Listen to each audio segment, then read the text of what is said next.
Baik, perkenalkan nama saya Hebrona Letpa, mahasiswa Universitas Nusa Cendana, jurusan Sosiologi semester 6, kelas D.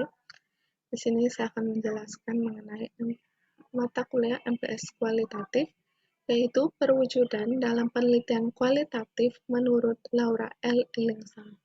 Perwujudan dalam penelitian kualitatif menghubungkan teori perwujudan yang kritis dan interdisipliner dengan strategi kreatif dan praktis untuk terlibat dalam penelitian kualitatif yang diwujudkan. Ellingson melengkapi peneliti kualitatif tidak hanya untuk menolak pemisahan pikiran tubuh pada prinsipnya, tetapi untuk menanamkan penelitian mereka dengan vitalitas yang berasal dari merangkul produksi pengetahuan yang tertanam dalam pengalaman indrawi.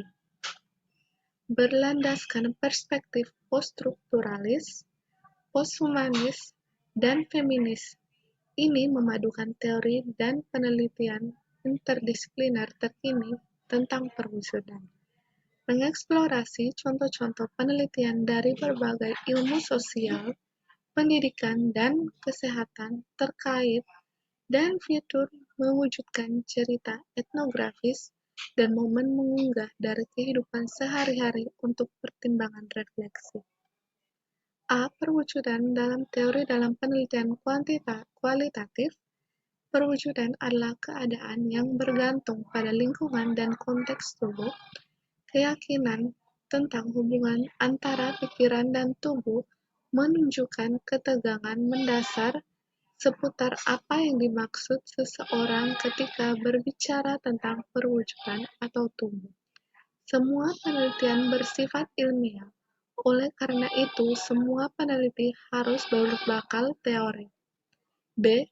Perancangan Badan Perencanaan untuk Perwujudan Sadar.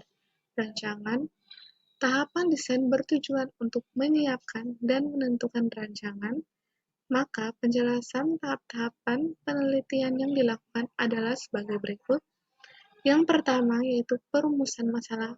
Perumusan masalah merupakan penyusunan potensi masalah yang dapat diangkat dan dilakukan penelitian berdasarkan latar belakang. Yang kedua yaitu studi literatur dan perumusan hipotesis.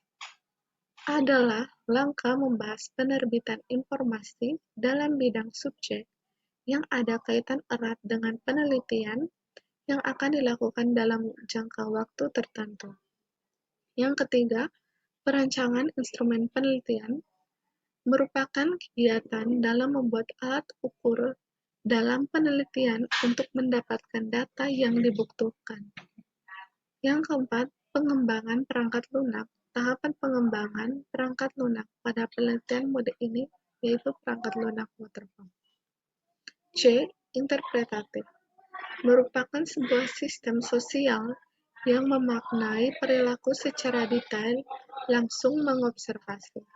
Menurut Newman, interpretatif melihat fakta sebagai sesuatu yang unik dan memiliki konteks dan makna yang khusus sebagai esensi dalam memahami makna sosial. Interpretatif melihat fakta sebagai hal. D. Etika penelitian. Etika penelitian, saat membuat suatu penelitian, kita tidak boleh melupakan etika penelitian. Karena menjadi ukuran baik buruknya jenis penelitian yang dilakukan. Oleh karena itu, perlu pemahaman yang mendalam tentang etika penelitian yang sesuai dengan prinsip, kode etik, serta standar etik, apalagi sebagai ilmuwan, kita dituntut untuk mengembangkan pengetahuan dan teknologi yang bermanfaat bagi masyarakat. Tentu dalam melakukan tugas tersebut, peneliti dituntut untuk menunjang tinggi dan menjaga perbuatan dan tindakan yang bertanggung jawab dalam penelitian. Etika penelitian berkaitan dengan beberapa norma, yaitu norma sopan santun, yang memperhatikan konvensi dan kebiasaan dalam tatanan di masyarakat, norma hukum mengenai pengenaan sanksi ketika terjadi pelanggaran, dan norma moral yang meliputi etikat dan kesadaran yang baik dan jujur dalam penelitian. Fokus penelitian kualitatif. Karena terlalu luasnya masalah, maka dalam penelitian kualitatif, peneliti akan membatasi penelitiannya dalam satu atau lebih variabel. Batasan masalah dalam penelitian kualitatif disebut fokus. Yang bersifat pokok masalah yang masih bersifat umum, fokus penelitian dapat digambarkan sebagai berikut. Yang pertama yaitu menetapkan fokus pada permasalahan yang disarankan oleh informan. Yang kedua, menetapkan fokus berdasarkan domain-domain tertentu organizing domain. Yang ketiga, menetapkan fokus yang dimiliki nilai temuan untuk pengembangan iptek. Yang keempat, menetapkan fokus berdasarkan permasalahan yang terkait dengan teori-teori yang telah ada.